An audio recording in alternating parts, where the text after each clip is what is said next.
Assalamu alaikum and welcome to Beneath the Surface.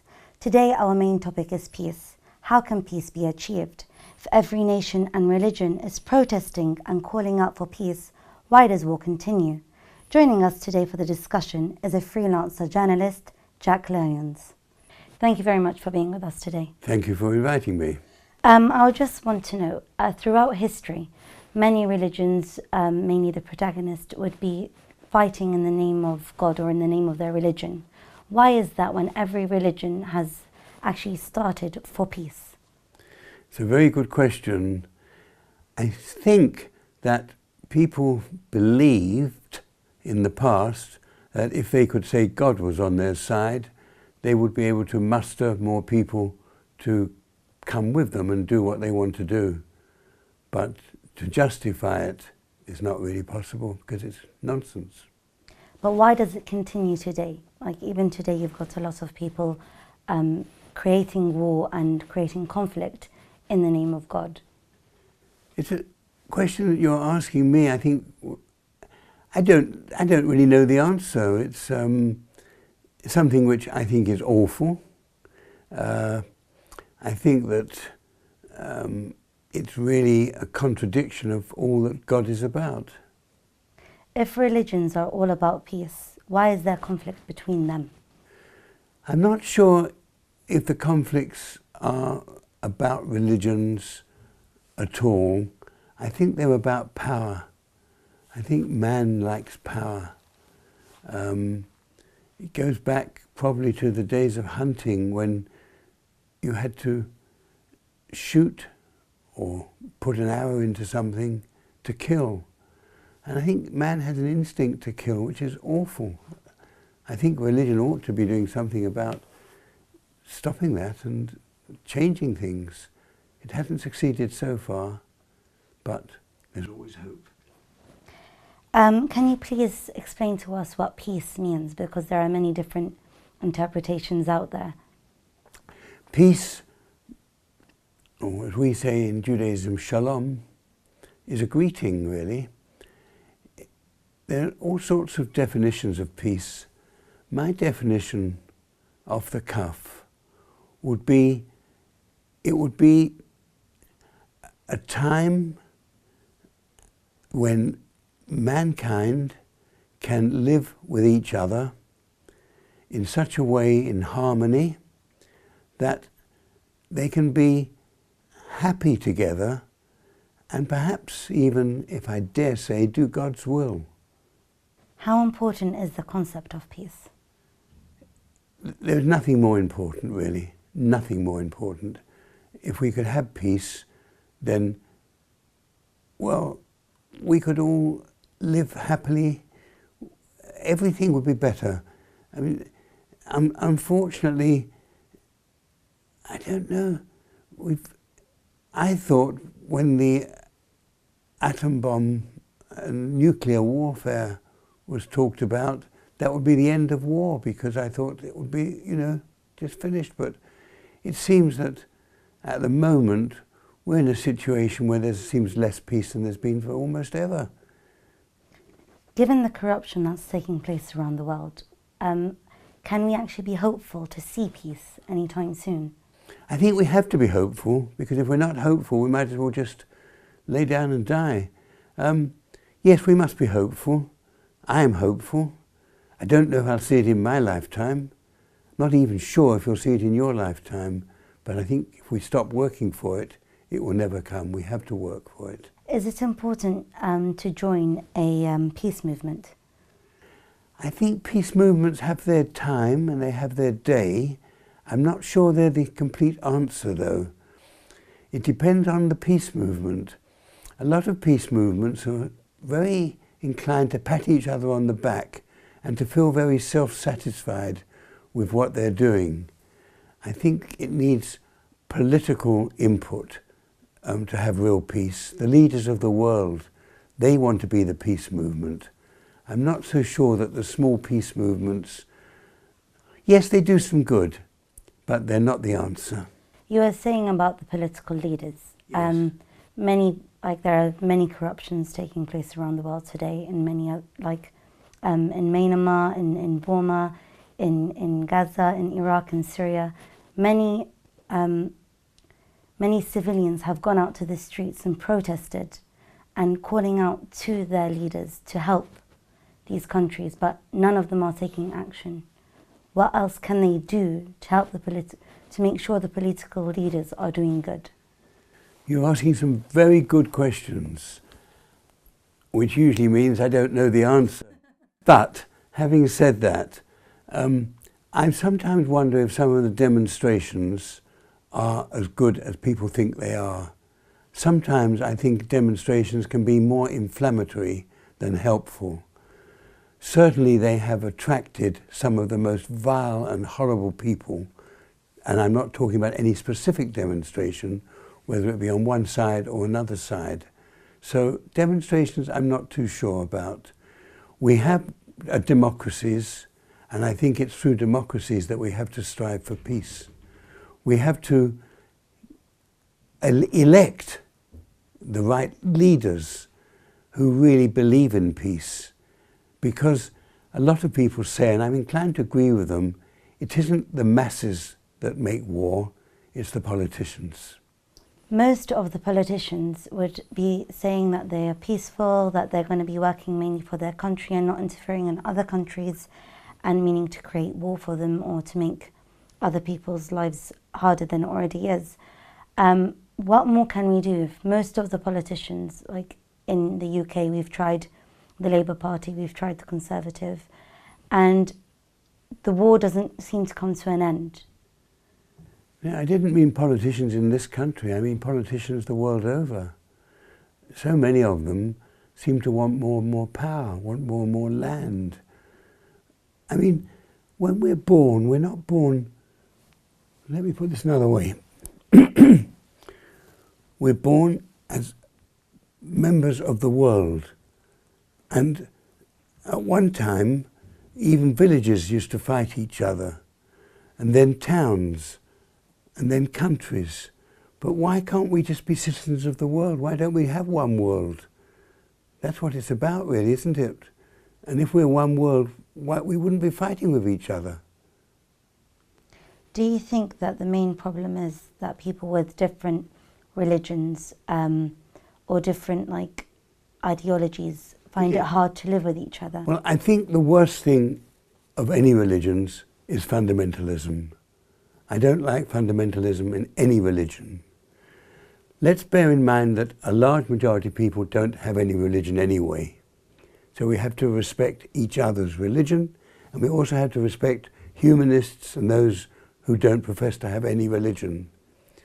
So the number one thing is respect. The number two thing is, from respect, we have to allow. We have to allow people to practice their religion, provided, and it's a very big provision, that religion doesn't stop other people behaving in a way which is acceptable to each other.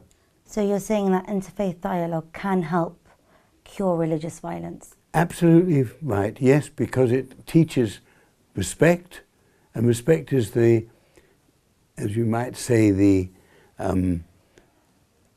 key to understanding. I mean, most of the anti-X, Y, and Z is caused by suspicion. And what is suspicion? Suspicion is caused by not knowing about the other. If we don't know something, we're suspicious of it. If we're suspicious of it, we're anti it. So therefore, we have to learn to respect each other, don't we? In the event of prayer for peace, you stated interfaith harmony, and in the broader terms, harmony amongst all people, does have a prominent role to play, but it is a role and not in itself a solution to the cause of peace. Can you please explain that further for the audience? Yes, it's an ingredient. It's not the beginning and the end of it all. Peace is a very, very interesting meal, you might say. And when you're making a meal, you have a recipe and you put all sorts of ingredients in. And the ingredients for peace are harmony, understanding, respect. I'm going to use a word now which we don't always use, love, and that is love of each other. It's something that has to be mixed in. It's not an ingredient which we can just get hold of in a packet and pour it in. We have to develop it, we have to make it, and we have to have the right mix. And just as the way if we're making a dish, and we'll call the dish peace, we have to make it with some sort of care. We have to make sure the ingredients are mixed in the right way, and then we have to cook it for the right amount, and then it will taste good. And that's how I think peace will be. It will taste good if we have all the ingredients. Does that make sense? That does make sense. Can you just explain to us the Jewish interpretation of peace? I don't know. There is a Jewish interpretation of peace. We say shalom. I think that we have our own problems, like most religions. We're not all in agreement with each other. You probably know the old story. If there are 3 Jews, there were 4 opinions, and I'm only one Jew. And I suppose I've got many different ideas, and depending on the time of day, they might change a little bit. But I don't think our peace is different from anybody else's peace, really, providing the peace isn't something which says peace on my terms. We have to have peace on everybody's terms. And it's a bit like the dish I was just telling you about. Not everybody will enjoy the same dish. Some people will put more salt on, some people will put no salt on, some people will be people that can't have sugar, so we have to make the dish a little bit differently. But it's the same dish at the end of the day, just with slightly different edges to it, which make it right for everybody. I don't think that anybody has the right to say our way is the way of peace. Muslim, Jew, Christian, we all want peace, and we may have our own definitions of it, but at the end of the day, peace is peace. Shalom. Is the concept of Jews being the chosen people true? And if so, can you please explain further? Well, it all depends what you mean by the concept. The concept which is usually thought of is that they're chosen as being better than anybody else. Rubbish. Absolute rubbish. It's taken out of context. We are chosen people to give to the world the rule of law, the law of God. Chosen to do something, chosen with a responsibility, not chosen because we're chosen to be favourites. No way. That's a misconception, and I'm very glad to have the opportunity, and I hope I've taken it correctly, of dispelling it. Where is the concept of the chosen land coming from? Again, you've talked about the concept of the chosen land. What you're really saying, I think, and you're being very diplomatic, is why do the Jews think that Israel is a Jewish land? Is that what you're really asking? Something along those lines. I thought so. Okay. Well, let's get the question straight then, and let's get the answer straight. The Christian, the Muslim, and the Jew are the Abrahamic faiths. I certainly don't query, although I have heard Muslims query, that the first of them was the Jewish faith. Now, if that was the first of them, where were they? They were in the land of Israel. The word Palestine is very new. Israel was there long before Palestine. So it's not exactly chosen, it was the land. I don't know, I wasn't there at the time, it was a long, long time ago. I mean, we're going back 5,000 odd years, aren't we, or something like that, more. But I don't think we chose the land, or the land chose us. It was where we were. It's like my chosen land, you might say, is London, because that's where I was born. And I think that's where Judaism started. But when you look back through history, when, of course, after the Holocaust, the UK helped the Jewish go to Palestine, or as you would say, Israel. And many Jewish people were going there, which is more than fine, because the Arabs there, and the Arabs that were living there were Muslim Jews and Muslims. Exactly. They weren't just one certain religion, right. But many more Jewish people went to Palestine, or as you would say, Israel. They But went to why has that changed? I think this is a very awkward question rather than interesting, because Israel is a very tiny country. It's the size of Wales. And all around are Arab states, I think I'm right in saying. Now, in Israel, and this is something which you may not want to hear, but I'm going to say it, because I think it's right that we speak frankly and openly.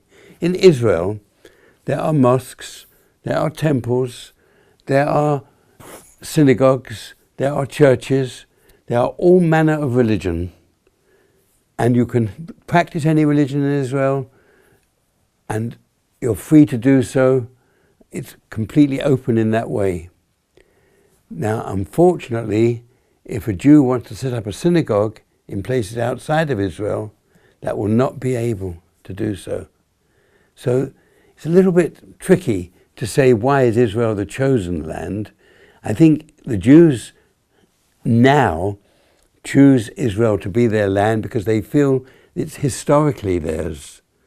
And the fact that they went there after the Holocaust, that's after the 6 million died, because they didn't go anywhere, they went there for safety. And it's still reckoned by many Jews as the one place which, if anti-Semitism comes in a very big scale, they will go to Israel, because Israel is a place that will give them security.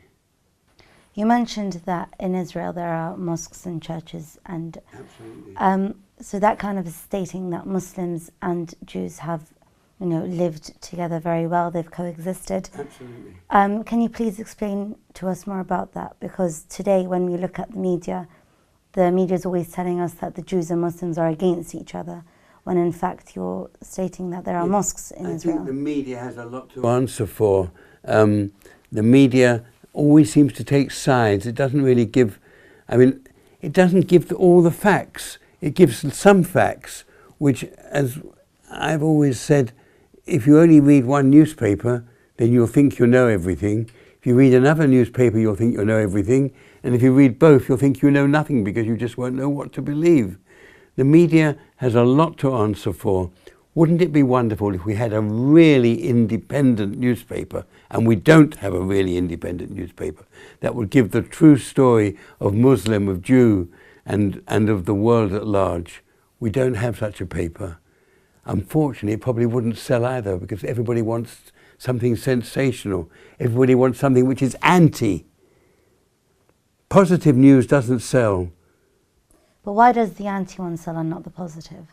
If the positive is actually taking place, and that's exactly what's happening, why wouldn't it? Let me tell you why. If there's a murder, it will take front page news. If there's a war, it will take front page news. And as I said in my address at the peace prayer for peace, I said, this won't make news. It won't be front page news. People don't want to know about peace, unfortunately, and certainly the press don't want to know. Peace does not sell. War sells. So you're saying that war is the one that sells and peace doesn't? Yes. Unfortunately, we live in a world where sensation is what people are looking for and what sells. Peace doesn't sell. It's a most dreadful situation, but I think this might be one of the clues to why we don't have peace. You always hear about a murder. If you really want to get the Muslims or the Jews into the front page, let's murder each other. It will become front page news. Get the Muslims and the Jews talking peace together, you won't find it anywhere. But if that's actually taking place, shouldn't it be mentioned, even if it wasn't by really big newspapers and media companies? Shouldn't the people themselves, the organisers, spread it out as much as they can in the world?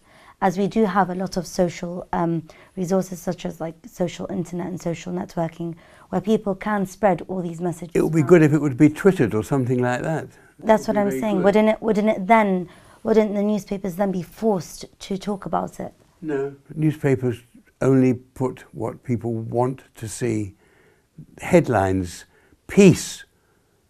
That's not a headline.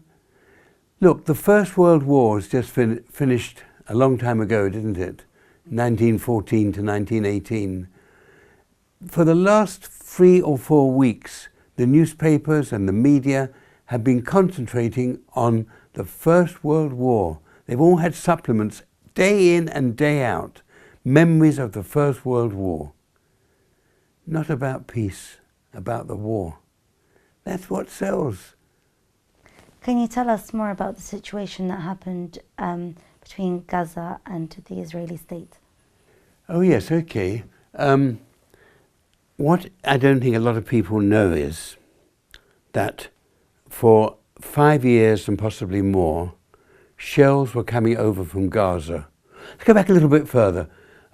Gaza was, the Jews, Israel left Gaza completely, I don't know, 12 years ago or something like that, about 11 or 12 years ago. And it left, as far as I know, quite a healthy Gaza. From what I understand, Hamas, the terrorist organization, took control pretty quickly and destroyed a lot of the good things in Gaza. It had supplies stopped. They said, how dare they stop supplies? How dare they put an embargo on goods? But there wasn't an embargo on goods. There was an embargo on ammunition. There was an embargo on weapons. There was an embargo on material to make weapons. There wasn't an embargo on water, on electricity, on food, and on medical supplies. No way. That was what they were saying, but it wasn't true.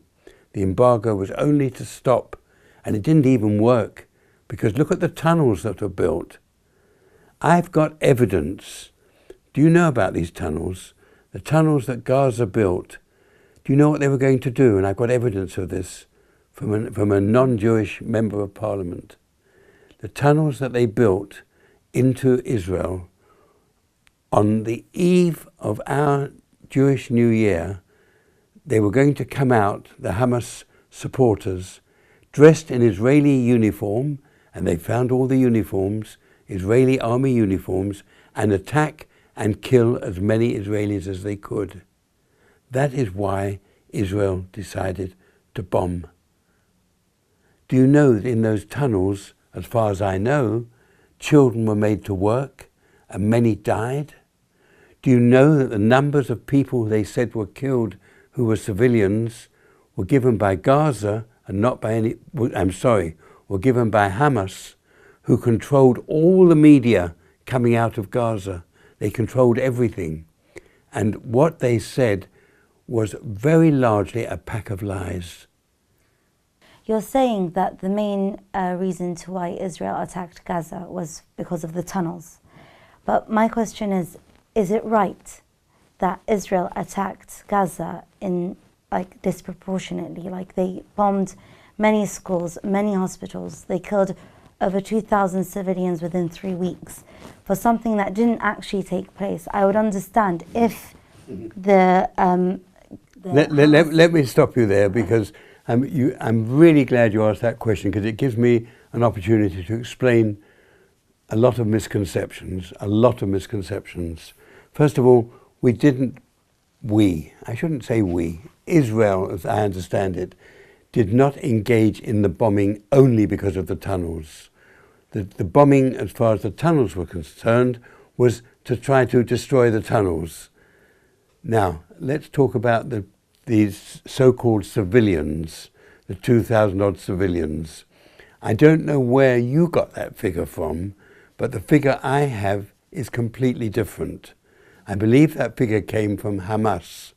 Hamas controlled all the media and all the figures. They called everybody who died a civilian. Do you really believe that everybody who died was a civilian? The children were children, that we can't get away with. And that's horrific, horrible, terrible, right against anything that any decent Jew would believe in. That's almost unforgivable. I say almost because, unfortunately, Hamas arranged it to be so, and we played into their hands propaganda-wise when every child and every adult was killed. It played into their hands because they used them as fronts. They put them in the places where the bombs were. Bombs and ammunition, shells were found in schools. Shells were found in the basements of hospitals. There's video evidence of this. Shells were even found in mosques. But why would they attack it? Isn't there any other way that they can... How could they get to the shells if they put the shells in the mosque? How could they get to them without going to where the shells were? Yeah, going to them, but without actually bombing them, that's my... But they had to get rid of the shells. The shells, for 5 years or more, I know of children in Israel who are traumatized for life because shells have been coming over for 5 years, never mind about 2 or 3 weeks. For 5 years, in their dozens a day, shells have been coming over from Hamas, and they've been landing in Israel. Now, the only thing that has stopped many, many, many thousands of Jews and non-Jews living in Israel for being killed is a most amazing defense mechanism, which has meant that the shells have been intercepted if they were likely to fall where there was a population. Incidentally, a quarter of the shells fell back in Gaza and killed many genuine civilians, their own shells. That's the story that I've got. Of course, there are other stories, but that's the story I've got. Do you think that there would ever be peace in Israel? Now, I think there are 2 peace projects. One is permanent peace and one is temporary peace. Temporary peace is easy. It's very dangerous, though. Temporary peace, temporary ceasefires are very, very dangerous because they give Hamas the opportunity to build up its forces again. So temporary peace I'm not very keen on. I am very keen on permanent peace. Mm-hmm. What is the condition for permanent peace? We can negotiate. I think there have to be concessions. People who are Jewish and Israeli won't necessarily like me saying that, but I think there have to be concessions on the Israeli side. That I believe. But the biggest item of all is the one statement in the Hamas Charter that has to be taken away. And it might mean taking Hamas away as well, because Hamas Charter clearly states, and you can read it and find it, it clearly states as its object, as one of its main objects, the destruction of Israel, the doing away of Jews. And that cannot be acceptable. If you're a Muslim and somebody said to you, I want to make peace with you, but our object is to do away with you, what would you say? Of course you wouldn't accept it. And if a Christian, you would say the same thing. Of course. We want to make peace with your land, but we don't want any more Christians. What would the Christians say? So therefore, the one item for peace, real peace, permanent, prosperous peace, is getting rid of that item in the Charter. And in my view, and it's a very sad thing, it means getting rid of Hamas altogether. They are recognized by the European courts as being a terrorist organization. How can we do business with terrorists? Is there a split in the Jewish community in Israel with what's taking place in Gaza today? Yeah, there is a small split. There are Jews for Palestine, and a couple of them were at your prayer meeting, advertising very boldly. It's all to do with the Messiah, really, because they don't really feel that Israel has a right to call itself the Jewish state at this time. It's a theological issue. I personally don't have any truck with those people, but I still say they have a right to their opinion, and a right to do what they want to do to try to push their opinion, just as the others, including myself, have a right to push our way. I mean, that's what life's about. We have to accept that we don't all share the same viewpoint. But as far as peace is concerned, Hamas is I mustn't say nigger in the woodpile, that wouldn't be politically correct, would it? They're the nuisance, and we want to get rid of the nuisance. And then we can have peace. I'm sure we can. Jews who have dared to speak against Israel have always been accused of being anti-Semitic. Have you ever been accused of being anti-Semitic? A lot of non-Jews who are against Israel have been accused of being anti-Semitic. There is truth in it sometimes, and sometimes there is no truth in it. Because there are some people who anything against Israel will jump on the bandwagon without knowing anything at all, because it happens to be a Jewish state. So they are anti-Semitic. But there are other people who are against what Israel are doing who are not anti-Semitic at all. They are literally against what Israel is doing. And they have a right to be against it, but they also have a right to have as much fact as possible put before them. And that's why I would love to see, and it's almost impossible, but not absolutely, an impartial fact sheet drawn up perhaps by the people who are looking for peace. The Jews, the Muslims, the Christians in particular. A fact sheet. You know, statistics, they say, can prove anything. We can get facts from almost anywhere, and we choose the facts we want when we want to make an argument. You do and I do, let's be honest about it. We all choose our own facts. But if only we could find somebody who is completely impartial. And of course the United Nations have shown themselves to be anything but impartial. United Nations are a flop. They really are, in every way. There should be a United Nations army, just for example, should be stopping these Islam, what are they called? The ISIS. The United Nations should be stopping it. I mean, it shouldn't be up to individual countries. It's something which is evil, isn't it? Of course, yes. Many people on social media have stated that the Holocaust is repeating itself in Palestine. What's your opinion on this? I don't know, what do you mean by Palestine? Palestine meaning Gaza. Oh, in Gaza? That's not a Holocaust. I mean, how can anybody possibly compare the Holocaust, where 6 million Jews and gypsies and bisexuals and homosexuals were killed because of who they were? Well, what's that got to do with Gaza? Gaza, tragic as it is, and it is absolutely tragic. Is ISIS a Holocaust? Of course it's not a Holocaust. That's taking the word Holocaust without understanding what it means. But some people were like, as they live in Iraq, for example, because Iraq, the situation has been going on for longer, and the group is much bigger.